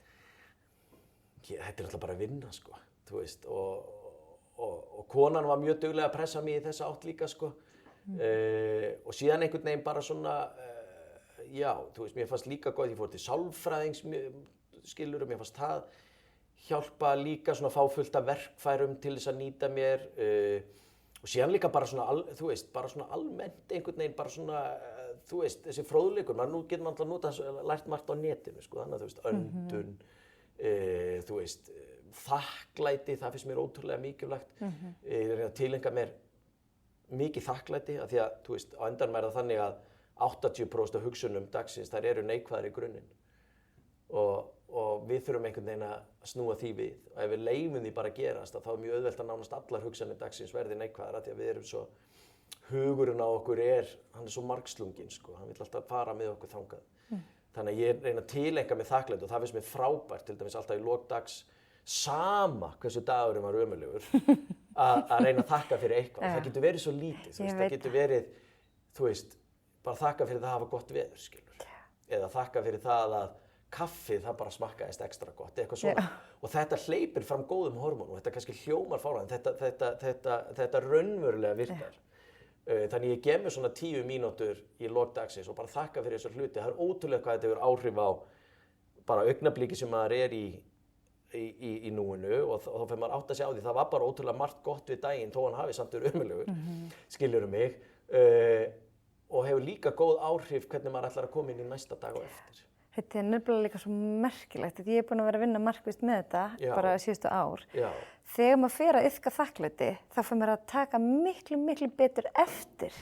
Akkurat. Bara þú veist, bara litlu hlutum. Já, akkurat. Bara ég var í fjallgöngu með nemendur í vikunni og það var fallegt veður og við sátum hann upp á Mosfelli og horfðum yfir og ég bara, maður fyllist einhvern veginn svona brjóstkassa, svona dásamleg tilfinning þegar ég horfði yfir. Ég sagði, vá hvað ég þakklátt fyrir að fá að vera hérna og vinna við þetta. Já. Bara að fara í fjallgöngu. Já, algjörlega. Bara í dásamlega veðri með þessum yndislega krökkum. Þetta er bara... Akkurat. Nei, þetta er svo stórt af því að það er svo auðvelt fyrir okkur einhvern veginn að, þú veist, í rauninni kannski ef maður myndi taka hinn vingilinn, skilur, ef það lægi illa á manni þessir, þú veist, afsaka orðbragð, þessi bölvanskrakkar eða ég er bara enga veginn í stuði fyrir þessi fjallgöngu eða eitthvað, skilur, að fara í þessa áttina í staðinn fyrir að átta sig á því að bara, og þakklæti fyrir að vera bara hér og nú, því það er endanum ekkert sjálfgefið að fá að vera hér. Það er líka eitt af því sem mér finnst svo mikilvægt að við munum og það er ekkert sjálfgefið að fá að lifa, sko. Ég held að við sjáum nógu mikið af því í daglegri umræðu að það er bara ekkert sjálfgefið og bara þakklætið í því að fá að vera til þessi ár sem við fáum er í rauninni dýrmætara heldur en við flest gerum okkur grein fyrir. Og þannig að, já, það er allt þetta og bara einmitt þakklæti fyrir fjölskylduna og maður getur haldið áfram endalaust en eins og þú segir svo, þú veist, maður fer að taka eftir þessum hlutum og maður verður einhvern veginn, þetta hefur góð áhrif á taugakerfið, maður fer að vera allur rólegri, maður er miklu slakari yfir því þó einhver reki öxlina í mann eða helli mann kaffi, maður bara ekki vantar. Eða skilur mig, þú veist, í staðinn fyrir að vera brjálaður yfir því og pirra sig, þá er maður bara svona, já, ekkert mál, þetta var bara kannski ekki þinn dagur en kannski minn, sko. Þannig að það hef ég virkilega tileinkað mér og bara hlakað til að gera enn meira af því. Og síðan náttúrulega bara virkja þessa líkamlegu hlið líka. Þú veist, ég fæ ótrúlega mikla úr því að hreyfa mig. Og reyna að gera það fjölbreytt, af því í seinni tíðum maður líka átta sig á því að maður þarf að hafa fjölbreytt til þess að maður verði ekki allur í eymslum og meðslum og eitthvað. Þannig að fjölbreytileikinn skiptir máli. Hvað æfir þú til dæmis mikið í viku? Sko, það er misjafnt en ég þú veist, yfirleitt er ég að taka kannski svona 2-3, kannski hámarki 4 tíma í þessu Krav Maga sem sjálfsvarna íþróttin. Og síðan förum við í ræktina. Ég er alltaf með einn fastan alveg hvíldardag sem bara gerist ekkert. Nema þá bara eitthvað svona heimilistengt eða eitthvað þannig. En það er alltaf einn heilagur hvíldardag sem stundum verða 2 ef það bara atvikast þannig. Það er eitthvað til dæmis sem ég átti mjög erfitt með áður en ef alveg tileinka mér ef það gerist þá bara gerist það og þá skilurðu. Og þú veist alveg eins og þegar ég var að koma til Íslands núna þá bara svona ok, það er ekki hreyfing laugardag og ekki sunnudag og í mindsetinu þarf ég alveg að vinna með það en síðan náttúrulega bara átta mig á því að þú veist síðan bara kemur mánudaginn og fer í æfingu. Já, og svo ertu á fótum allan morgundaginn hvort sem er. Allan daginn á fótum á morgun og það er akkurat þetta hugafar, þú veist, sjá stóru myndin eins og skilurðu þannig að þú veist það er ekki bara þannig að maður tilengir sér þetta og þurfa aldrei að vinna með þetta aftur. Þetta er alltaf en hérna þannig að já, þetta eru svona 5 dagar vikunar, 5-6 dagar vikunar, en óli, stundum stuttaræfingar, stundum aðeins lengri, en já, þetta svona það sem og mér finnst líka vanta eitthvað ef ég hreyfi mig ekki.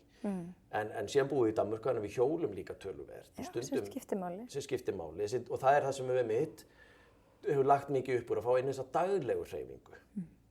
Það getum við svona farið til okkur hjónin að taka alltaf 30 mínútna göngu eftir kvöldmatinn, bara svona hægganga, ekkert pace eða ekki kílómetra, bara svona labba hverfið, ekkert nema bara þetta daglega hreyfing fyrir líkama og sál.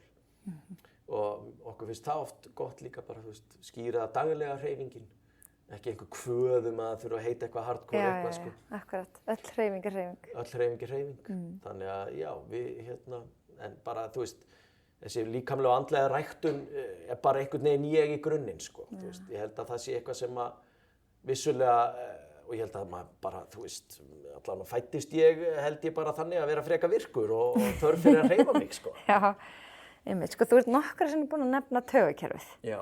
Er þetta eitthvað sem þú ert búin að kynna þér mikið eða þú veist, hvernig mismunandi tegund þjálfunar hefur áhrif á taugakerfið? Já, mjög mikið. Kannski fara pínu í það, því mér finnst þetta svo áhugavert. Þetta er nefnilega mjög áhugavert og áður fyrr velti maður þessi ekkert mikið fyrir sér. Í þessu eins og öðru hefur náttúrulega gríðarleg vakning og hérna bæði alveg eins og með breytingaskeiðið og hormónastarfsemina þá hefur taugakerfið líka fengið svona mikið vægi og það er mjög jákvætt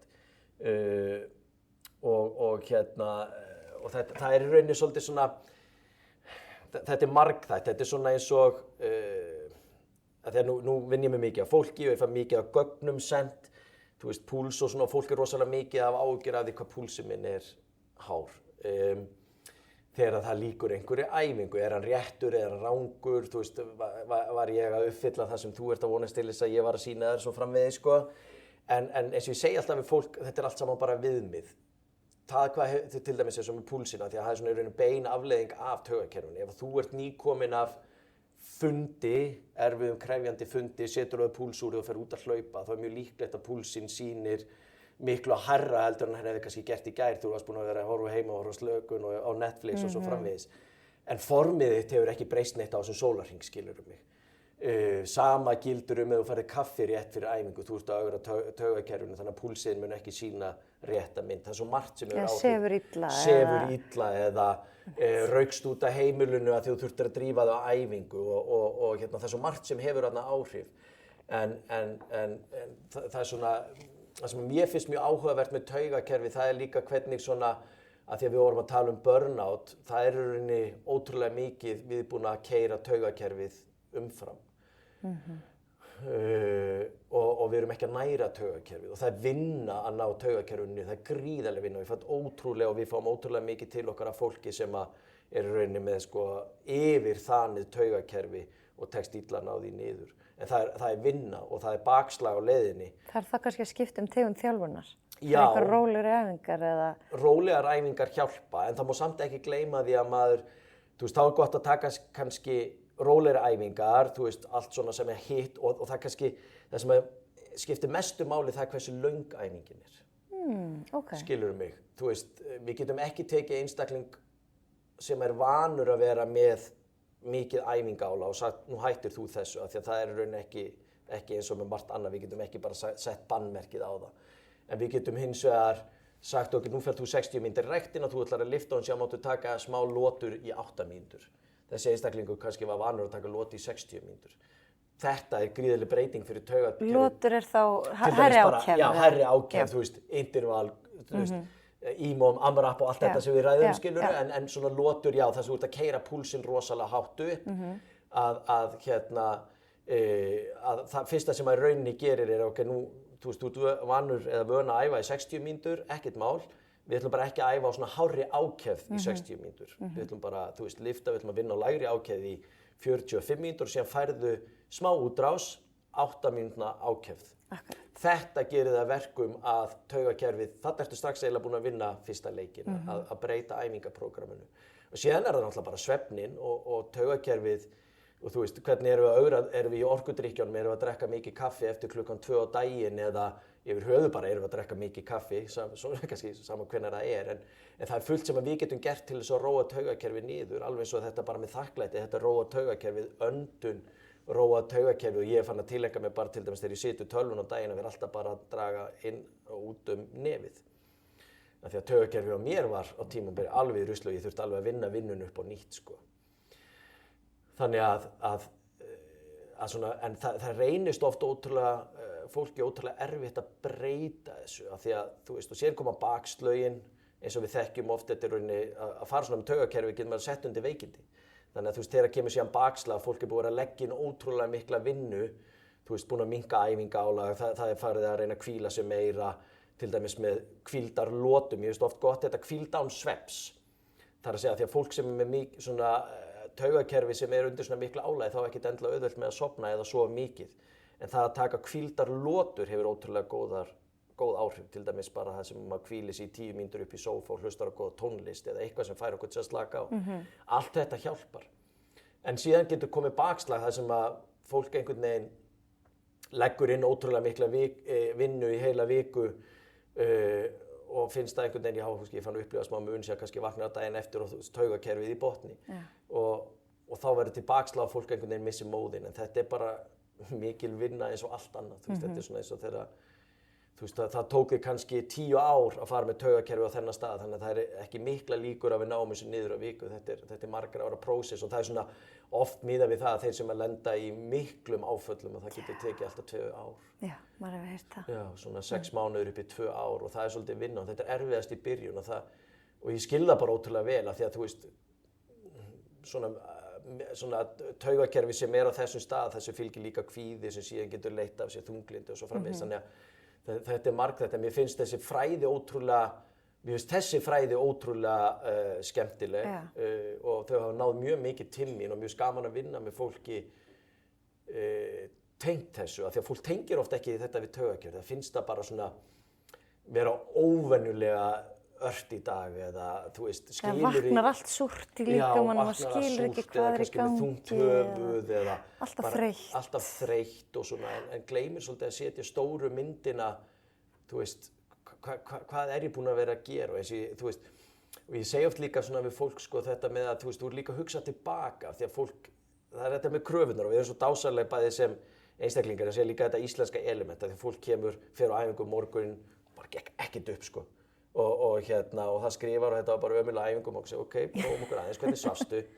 Gekk ekkert sérstaklega vel, ok, hvað varstu að borða í gær? Ég borðaði eiginlega ekki neitt sko og maður svona, og þú veist hvernig ertu búin að sofa í vikunni? Ég ekki búin að sofa mjög mikið, ertu búin að vera að vinna mikið? Já, 15 tíma á dag og samt sko skilur alveg brjálega verið að ná ekki góðri æfingu sko þannig að við þurfum svolítið að skoða heildarmyndina, skoða aftur í tíman og bara alveg svo með næringuna þetta með að þú veist, ef ég er að fara æfingu eftir 3 tíma, þú veist, muna að borða og muna þegar þú ert, eins og þú ert nú að fara að keppa hérna eftir viku, að maður setja með alveg vikuna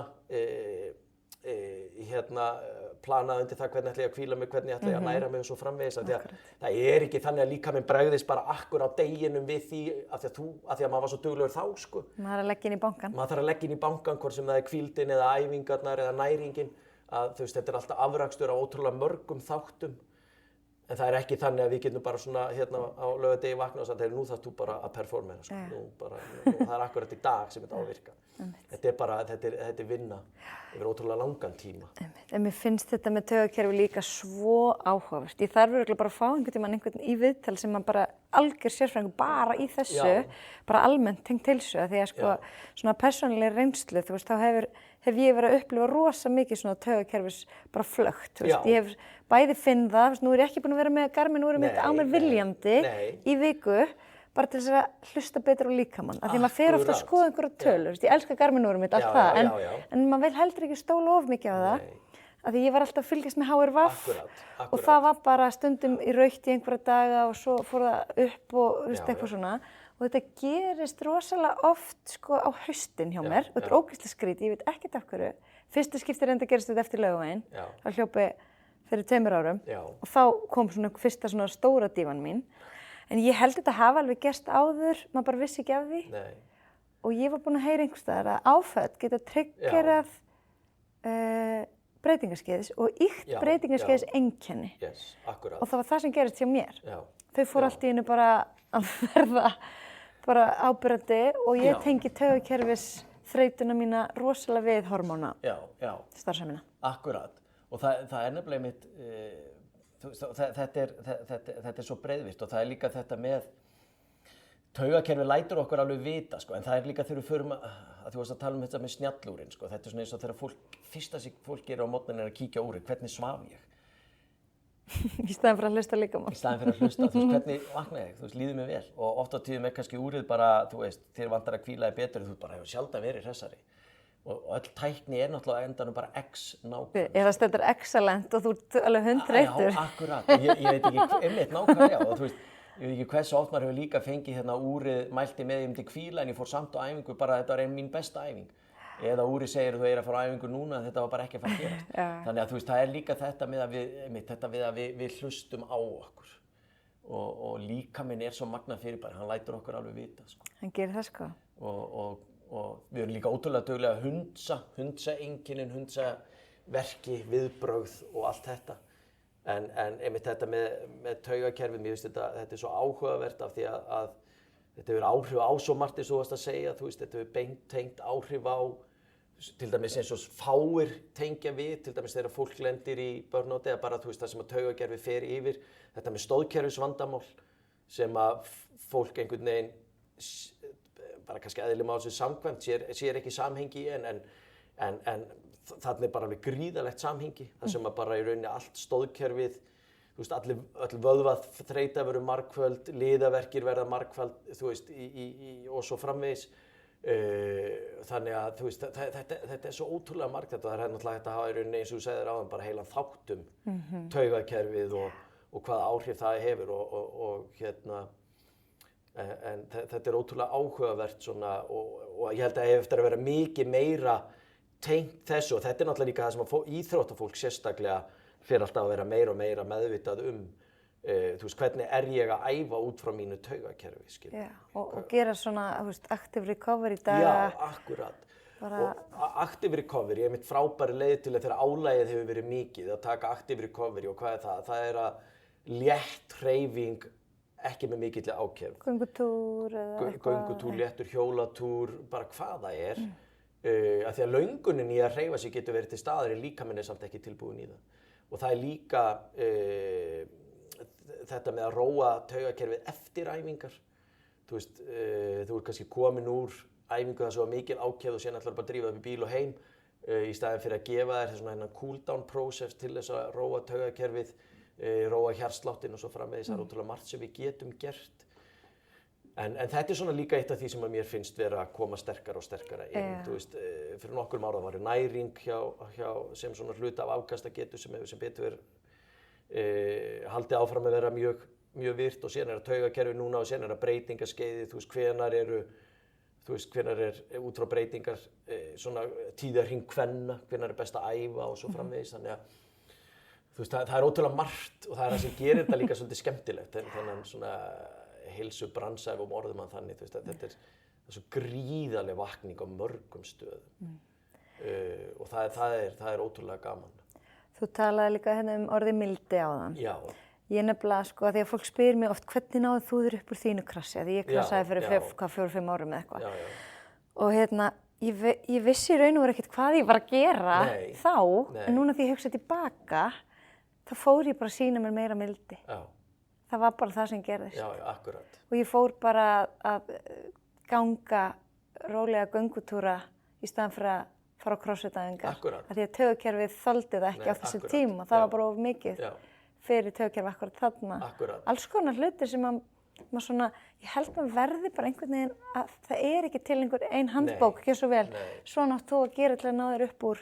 Það er ekki til. Maður þarf bara að finna sína leið. Maður þarf að finna sína leið og hún þarf líka að vera nærandi. Það er ekki hægt að taka, þú veist, eins og þú segir í þínu tilfelli, þú veist, það er ekki þar með sagt að maður geti lokað allt það sem næri mann á sama tíma. Maður þarf bara að fara þennan góða milliveg, skilur. Það koma dagar þar sem að taugakerfið er ekstra þanið.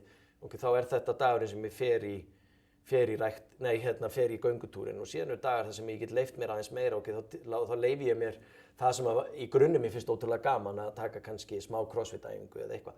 En það hefur ótrúlega mikil áhrif og það er það sem ég segi líka alltaf við fólk, hversu löng æfingin þín er.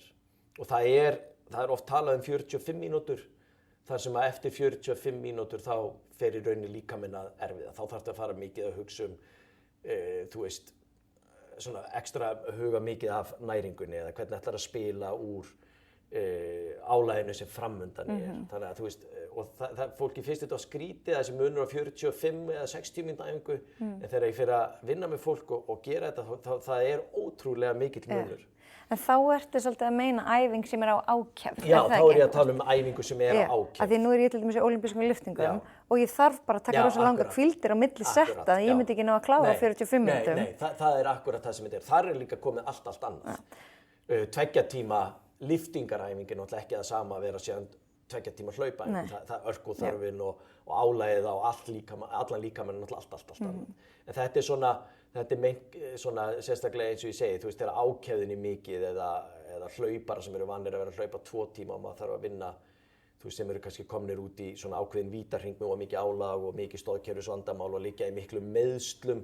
Meiðsl eru líka oft merki það að maður er að ofþjálfa. Á þess að maður sé til í að því að ofþjálfa er svona orð sem maður er ekkert mikið til í að taka við, sko. En er þarna samt. Og þannig að það er svona margir þættir sem maður þarf að horfa til. En svona ef að fólk er á þessum stað að þú veist, stytta æfingarnar og eins og ég segi oft líka, þú veist, taktu að freka 30 mínútur á hverjum degi ef að þú ert á þeim stað að hafa verið að æfa á hverjum degi, taktu að bara semdu við þig að gera bara eitthvað á hverjum degi en þá bara styttra. Og sæktu þér þessar auka hvíldarlotur, sýndu þér mildi, reyndu að passa næringuna. Ég var rétt að taka á hana áður en við erum nú alveg búin að spjalla hérna vel lengi. Við erum á fullu. Þú ert ekkert í of miklu tíma þröngunum? Nei, allt í góðu. Sko næringin, hún er náttúrulega, og þar er enn og aftur náttúrulega ótrúlega mikil vakning með próteinin, sko. Og góða fitu en ekki gleyma kolvetnum. Ég er fulltrúi þess að allt sé gott í hófi. Ég hef allavega ekki séð neitt afrakstur af því að allar þessar bylgjur séu, hvað maður að segja, þú veist, ég ætla ekki að nefna eitthvað ákveðin, þú veist bara, þú veist, í gegnum tíðina, þú veist, náttúrulega var maður svo gamall, sko, að maður var gangi í gegnum það, þú veist, að grænmeti var óhollt, fita var óhollt, kolvetni var óhollt, prótein var í miklu magni var ekki gott, þetta er allt búið að fara í hringi. Máttur ekki borða meira en 2 egg á dag, eitthvað svona ekki 2 egg, nú er allir farnir að borða 10 egg á dag og það er meinhollt, þannig að þú veist, allt hefur gengið í hringi, en þetta færir okkur alltaf að því að allt er gott í hófi. Boð og bönn, eins og ég segi líka, þú veist, þetta snýst ekki það, en ef maður vill taka mataræðið, reyndu að gefa, alveg svo vöðunum reyndu að gefa meltingafærunum þínu líka hvíld.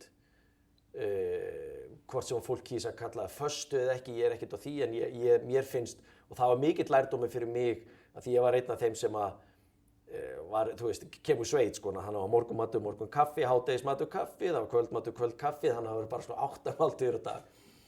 En í seinni tíð hef ég tilengað mér að gefa alltaf kannski 12 tíma ramma það sem að líkaminn fær hvíld eða meltingafærin og það finnst mér hafa gefið ótrúlega vel. Þú veist, það að vera að borða rétt fyrir svefnin, þú veist, ég var ofta að vakna þreyttari af því að líkaminn var bara einhvern veginn í meltingarprósess yfir nóttina í staðinn fyrir í endurheimtarprósess. ég vaknaði oft með brjóstsviða og þannig eftir ég hætti að borða á kvöldin og bara einhvern veginn lét kvöldmatinn vera síðustu máltíðina að það hefur allavega reynst mér ótrúlega vel. Síðan eru aðrir sem kannski þurfa eitthvað annað. En í matarvali erum við bara, þú veist, ég reyna að vera hár í próteinum, ég borða kolvetni, ég borða fjölbreytt í grænmeti og ávöxtum, en það er í rauninni ekkert sem að ég banna mér og það finnst mér bara í rauninni vera leiðin, sko. Og ég trúi ekki á það að borða bara kjöt sé leiðin eða borða bara grænmeti sé leiðin. Auðvitað er enginn eins og fólk fyrir sína leiðir, en að því að við erum ofta að reyna að selja og þú veist, mér finnst oft, sko, og við erum einhvern veginn komin á þann stað oft á tíðum, ef það er ekki nógu flókið, þá virkar það ekki. Það er svo klikkað. Ef þú hugsar það, þú veist, ef æfingaprógramm er ekki flókið, þá getur ekki verið þetta virki. Eða, þú veist, að því við erum að segja fólki að jafnvel að fara út í göngu, já, það getur ekki virkað að fara út í göngu, því það er svo einfalt. Eða, eins og í mataræðinu þetta með að þú veist, ef þú ert ekki búin að mæla hitt og þetta og nógu mikið í þessu próteini, hinu próteinu og svona, þá getur þetta ekki virkað, sko. En í grunninn er það einfaldleikinn sem virkar. Þú veist, náttúran færir okkur ógurlegt, bara gríðarlega mikið af góðum ávöxtum og grænmeti sem við eigum að nýta okkur. Ég held við eigum að nýta fisk og kjöt bara í hófi. Þú veist, náttúran færir okkur svo mikið sem að ég held við eigum að nýta í bland.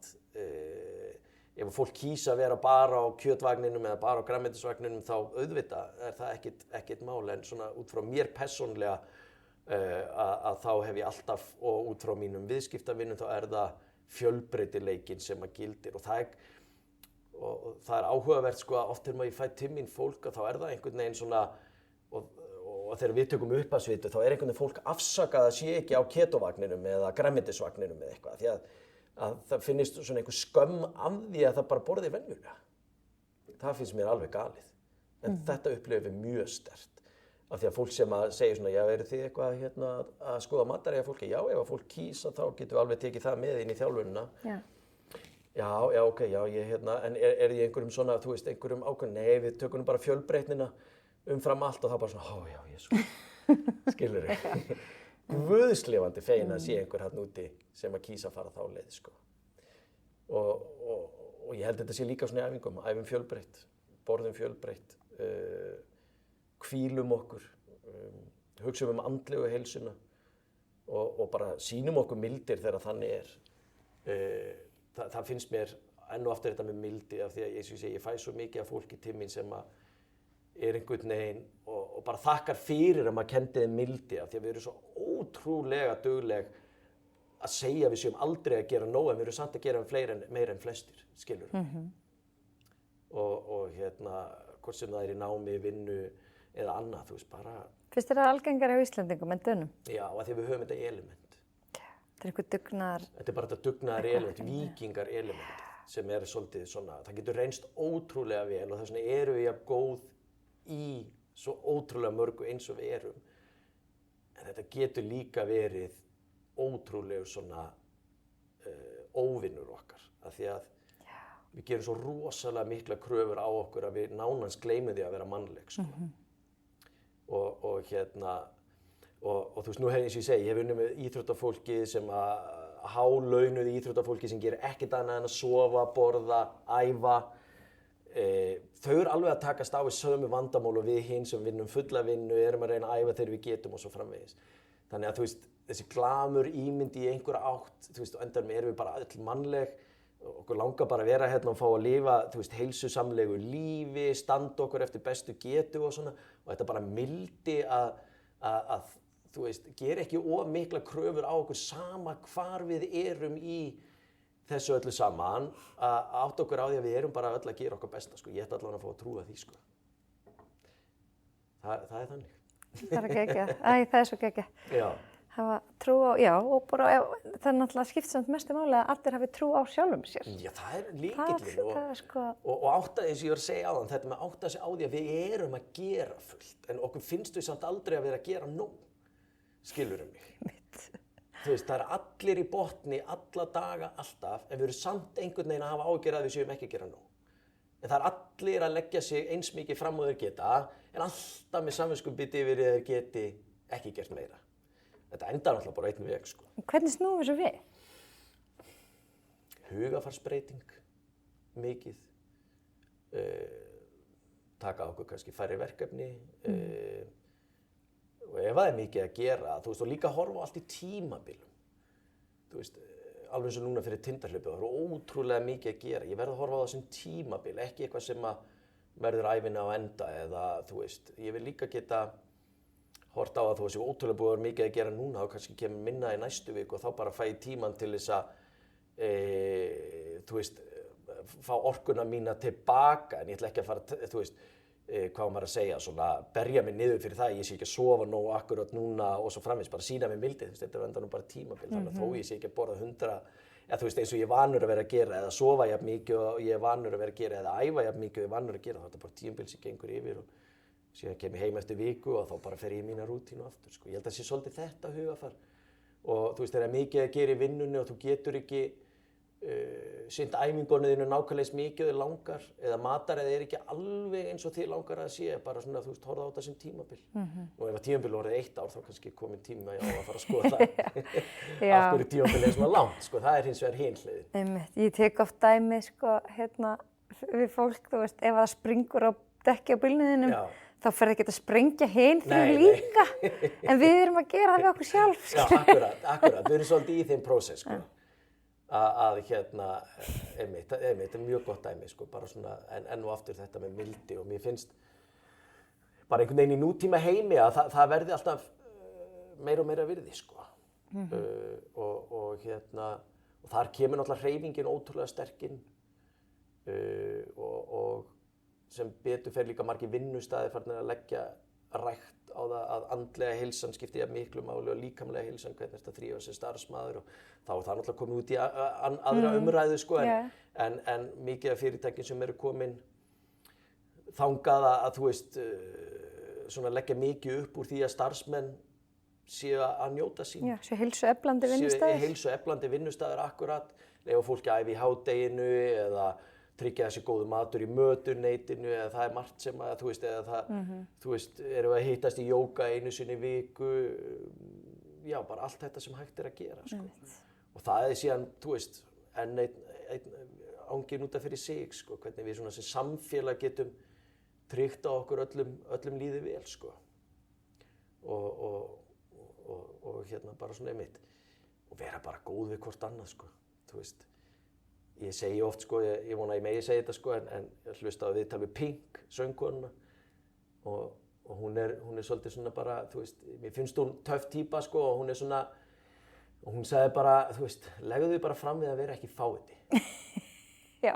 Og mér fannst þetta bara svo, og ég hef einhvern veginn bara svona, já, akkurat, og ekki, þú veist, og hún meinti þetta vel. Já. Þú veist, vertu bara góður einstaklingur. Vertu bara næs. Vertu bara næs. Já. Þú veist, ekki vera fáiði, og ég bara svona, já, rétt. Og mér fannst þetta einhvern veginn segja allt sem ég þurfti að heyra þann daginn. Og bara, þú veist, farðu bara og sýndu fólki bara manngæsku og þú veist, við erum ólík og þú veist, sem betur fer í heiminum er enginn eins. Við gleymum því líka svo oft. Ef við værum öll eins, þá væri þetta svo óspennandi samfélag. Og þökkum fyrir, þegar nú er náttúrulega umræðan fjölbreytileikann og svona, þökkum fyrir að fólk sé fjölbreytt. Karlkona eða einhvers staðar þar á milli eða aldnir, ungir, hvað við kjósum að, þú veist, öll erum við ólík, öll höfum við eitthvað fram að færa og bara tökum því fagnandi, sko. Nú bý ég nú sjálfur í samfélagi þar sem er mjög mikill fjölbreytileiki og það er bara svo hollt og gott fyrir krakka að alast upp í samfélagi þar sem að allir eru ekki eins eins og við kjósum alltaf að segja, sem betur fer að það er að hollasta sem að getur orðið á vegi þeirra, þú veist, bara inn í framtíðina að alast upp með ólíkum krökkum frá ólíkum löndum eða koma frá ólíkar menningu eða ólíka skoðanir, ólík skoðanaskipti og svo framvegis, bara guðskjöf fyrir heiminn, sko. Þannig að, dásamlegt. Við erum góð. Ég held það bara, eitthvað að lokum svona sem Nei, ekkert nema bara, þú veist, bara fáum sem flesta til að hreyfa sig, hlúum að andlegu heilsinni, ekki veitir að í nútíma samfélagi og bara verum góð við hvort annað og bara lifum lífinu, þú veist, njótum þess. Forréttindi að fá að vera þarna ef þú spyrir mig. Hætt að flækja hlutina. Hætt að flækja hlutina og bara vera til staðar og njóta augnabliksins og ég hef svona reynda að tileinka mér líka bara þakklátur fyrir hvern dag, sko, því á endanum vitum við ekkert hvað morgundagurum býður upp á. Þú veist, njótum dagsins, njótum þess að dagurinn sé bara langur og stundum dimmur og stundum bjartur og allt þetta, en tökum hverjum degi fagnandi, sko. Og að því á endanum vitum við aldrei hvað dagarnir okkar verða margir, sko. Og einhvern veginn, mér er svo mikilvægt að við nýtum það, sko. Og ég heyri þú virkilega meinar það. Já, ég veit það. Því að, þú veist, ég hef alveg verið á þeim stað að vera að kæfa mig í vinnu, kæfa mig í öllu, þar sem að dagarnir liðu, þú veist, bara einn dagur, eða þú veist, mér fannst bara einhvern veginn mánuðirnir líða bara á einhverjum ofsahraða og maður einhvern veginn ekki tengdur og síðan áttar maður sig á, þú veist, hvert er ég að fara með lífið, sko, þú veist. Þú veist, þú ert ekki til staðar fyrir börnin og þú veist ekki, þú veist, bara þetta með að hlusta og vera til staðar og gefa, þú veist, bara fólki tíma, skilurðu, til dæmis. Alveg svo fyrir þetta hlaðvarp hérna, sko. Ég var bara ákveðið, nú ætla ég bara gefa mig tíma í þetta hlaðvarp. Því að við ætluðum að hittast fyrir ári, ég náði ekki þá. Nú ákveði að gefa mig tíma í staðinn fyrir að bara svona ákveða að fylla einhvern veginn dagskrana því ég hélt að ég þyrfti að fylla hana af einhver öðru tengt Tindahlaupinu, skilur. Þetta er líka svona ákvarðan að taka oft á tíðum. Takk fyrir. Já, bara sömuleiðis, takk hérlega fyrir. Bara fyrir að gefa þér tíma. Já, takk fyrir. og öllum sem er að hlusta, ég held að þessu er mjög þakklátir. Já, takk fyrir. En ég held að þetta sé líka bara svona gefum okkur tíma fyrir hvort annað og svona, sko. Er það ekki? Já. Æðislegt. Bara takk. Elsku Biggi fyrir að koma. Já, takk hérlega fyrir. Takk fyrir að hafa mig. Gangið vel með Tindahlaupið. Já, takk hérlega fyrir. Það er metskráning á morgun, þannig að það verður gaman. Nú fer maður að tryggja allt fari leggist vel á stað. Gaman að fá gott veður, það var ekki þannig fyrir það. Nei, ég skal vera með á næsta ári. Já, takk fyrir. Ég fyrirgef öllum sem voru ekki með á síðasta ári. Það var svona alveg borderline mannlegt, sko. En í ár bara lofa mjög góð og við erum mjög þakklátt fyrir það. Já, einmitt. Hvað talaðu þakkláti? Sko. Já. Yndislegt. Heyrðu, gangið rosa vel. Já, takk fyrir. Og hvar getur fólk fundið þig? Já, við erum á Kollsbyrgir, hvort sem er á Instagram eða Facebook og síðan bara meira velkomið að senda okkur línu ef það er með vangaveltur þjálfun eða aðra pælingar, heilsu, markþjálfun eða bara hvað sem fólk er að velta fyrir sér, sko. Þá getum við vissulega beint þeim í einhverjar góðar áttir. Æðislegt. Já, takk fyrir. Takk sömuleiðis. Svo bara svona rétt í lokin þá langar mig að sjálfsögðu að hvetja þig til þess að fylgja hlaðvarpinu með lífið í lúkunum þar sem þú ert að hlusta. Þá bara smellur á follow, hvort sem er á Spotify, Apple. Ég verði alveg ótrúlega þakklátt ef þú myndir gefa hlaðvarpinu einkunn. Ég er ótrúlega stolt af því að á Spotify eru tæplega 90 manns búin að gefa hlaðvarpinu einkunn og einkunn er 4,9 af 5 sem að ég vona endurspegli gæði þáttarins. Svo bara fylgja líka Heilsu Erla á Instagram og ef þið hafið áhuga á að fylgjast með keppninni sem ég var að klára í LA, þar sem ég er ennþá stödd því ég er að taka þetta upp, þá setti ég það í highlights og ef þú vilt fylgjast með öllu, þið finnst rosalega spennandi það sem ég var að gera, þá getur þú sendt mér skilaboð, ég bæti það bara í Close Friends og þá sérðu allt efnið. En ég setti nú alveg slatta líka bara í opna og þetta eru 4 mismunandi highlights, hluti 1, 2 og 3 í undirbúningnum og svo keppnin sjálf. Heyrði, bara ég ætla ekki að hafa þetta lengra í dag, sjáumst aftur eða heyrumst aftur fljótlega. Takk fyrir að hlusta.